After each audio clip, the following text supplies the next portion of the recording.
Good morning, students.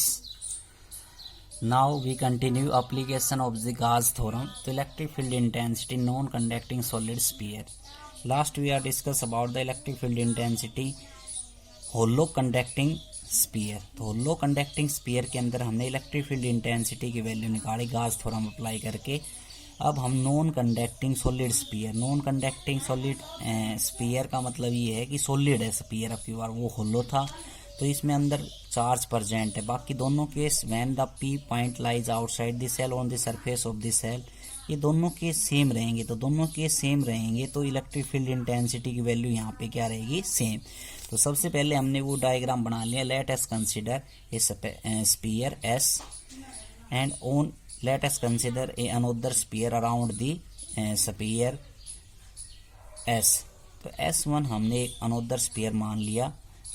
ये surface कैसा है, गाजियन सरफेस. तो गाजियन सरफेस मानते क्यों है, क्योंकि इलेक्ट्रिक फील्ड की वैल्यू यहाँ से देखेंगे सभी जगह क्या है, सेंटर से सेम है. सेम है तो गाजियन सरफेस है. और गाजियन सरफेस है तो हमने एक पी पॉइंट मान लिया जो आउटसाइड दी सेल है.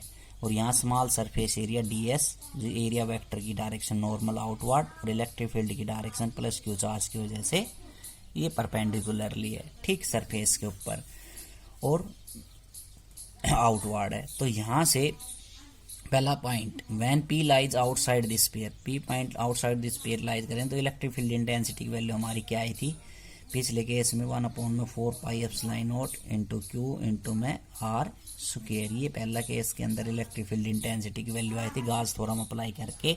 तो पिछले वाला वीडियो जरूर देखें. तो वो है होलो स्पीयर्स के लिए. केस सेकंड जो है, केस सेकंड में when point P lies on surface of sphere. Sphere की सरफेस पे ये P पॉइंट अगर यहाँ कर दो तो ये डायग्राम यहाँ आ जाएगा, P पॉइंट यहाँ आ जाएगा. तो P पॉइंट यहाँ आएगा, तो P पॉइंट यहाँ आएगा. तो इलेक्ट्रिक फील्ड की वैल्यू क्या निकाली थी, 1/4 pi epsilon not Q into में आर स्क्वायर. अब देखो यहाँ पे P पॉइंट अगर यहाँ आ गया तो ये क्या स्मॉल r डिस्टेंस इस रेडियस के बराबर हो जाएगा. आर और आर दोनों बराबर हो जाएंगी. तो ये वैल्यू हम लिख सकते हैं आर की वैल्यू. और केस थर्ड डिफरेंट है बस. और केस थर्ड डिफरेंट क्या है, उसमें भी कुछ हार्ड काम नहीं है, गाउस थ्योरम अप्लाई करने आने चाहिए. तो सॉलिड है, ये कैसा है, सॉलिड. सॉलिड है तो इसके अंदर क्या होगा, चार्ज प्रेजेंट होगा. और चार्ज प्रेजेंट होगा तो उसकी कुछ ना कुछ वॉल्यूम चार्ज डेंसिटी होगी. तो वॉल्यूम चार्ज डेंसिटी मानते हैं. Late us consider volume charge density, volume charge density मानेंगे रो, ठीक है. तो रो किसके बराबर होता है, चार्ज अपॉन में वॉल्यूम के बराबर.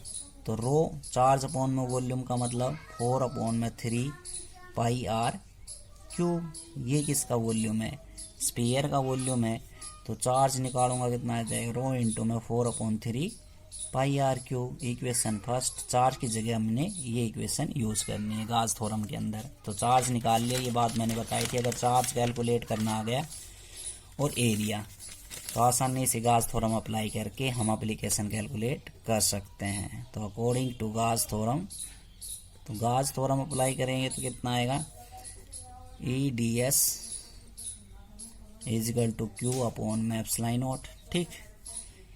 ये स्केलर डॉट प्रोडक्ट में कैसे लिखेंगे, वेक्टर फॉर्म है, स्केलर फॉर्म के अंदर EdS cos of theta equal to q upon epsilon naught. तो स्टार्टिंग मैंने आपको बताया था यहाँ पे डायग्राम के अंदर एरिया वेक्टर की डायरेक्शन और E की वैल्यू डायरेक्शन सेम है. तो थीटा हम स्पेसिफाई करेंगे 0 डिग्री और कोस 0 का मान होगा 1. तो ये आ गया EdS, ठीक है, इजिकल टू क्यू अपॉन में एप्सिलॉन नॉट थीटा बराबर 0. तो E इंटू में ds का इंटीग्रेशन S, ds का इंटीग्रेशन कितना हो गया S.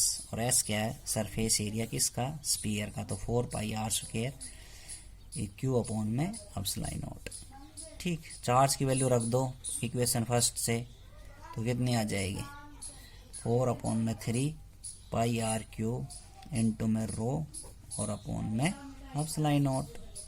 4 पाई आर क्यूब से 4 pi r square cancel. E की वैल्यू कितनी आ गई अपने पास, आर इंटू में रो आर अपॉन में 3 अपॉन में एप्सिलॉन नॉट। ठीक है, आसानी से वैल्यू कैलकुलेट हो गई। अब यहाँ से रिलेशन देखो ई और आर की, ई डायरेक्टली प्रोपोर्शनल क्या है, ये मतलब जितना डिस्टेंस बढ़ रहा है उतनी इलेक्ट्रिक फील्ड की वैल्यू बढ़ रही है।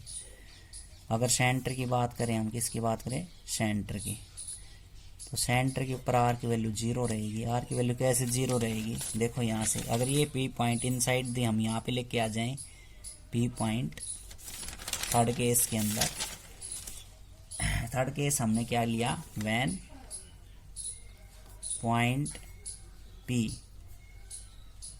इनसाइड द स्पीयर, तो इनसाइड द स्पीयर हम लेके आए, तो इनसाइड द स्पीयर लेके आएंगे तो सॉलिड है, सॉलिड के अंदर चार्ज है, तो वॉल्यूम चार्ज डेंसिटी हमने मान ली, तो ये पी पॉइंट हमने यहाँ पे कंसिडर कर लिया। ठीक, तो वॉल्यूम चार्ज डेंसिटी माननी पड़ेगी, चार्ज की वैल्यू कैलकुलेट करनी पड़ेगी, तो जहाँ पे चार्ज प्रेजेंट है वहाँ पे चार्ज डेंसिटी आपको माननी पड़ेगी। ठीक है, तो अब पी पॉइंट अगर यहाँ सेंटर पे आएगा तो ये जो वाला जो आर डिस्टेंस है वो 0 हो जाएगा, और 0 हो जाएगा तो ये वैल्यू अगर मैं यहाँ रख दूंगा आर की वैल्यू, तो इलेक्ट्रिक फील्ड की वैल्यू क्या होगी, 0। तो सेंटर पे इलेक्ट्रिक फील्ड की वैल्यू क्या हो जाएगी, 0। तो एक बार तो मैक्सिमम हुई इलेक्ट्रिक फील्ड की वैल्यू। ई और आर के बीच के अंदर अगर ग्राफ देखते हैं तो एक बार तो मैक्सिमम हो रही है, और मैक्सिमम फिर क्या हो रही है, इलेक्ट्रिक फील्ड इंटेंसिटी स्टार्टिंग में बढ़ रही है, और बढ़ रही है फिर क्या हो रही है मैक्सिमम यहाँ पे, और फिर धीरे धीरे क्या होगी, डिक्रीज, और डिक्रीज होगी फिर क्या होगी, 0 इस लाइन के ऊपर। ठीक है, तो ये आपका ग्राफ है ई और आर के बीच के अंदर। तो आज का वीडियो ये है, समझ में आ गया होगा, कोई बात समझ में नहीं आई तो समझ लेना। Thank you.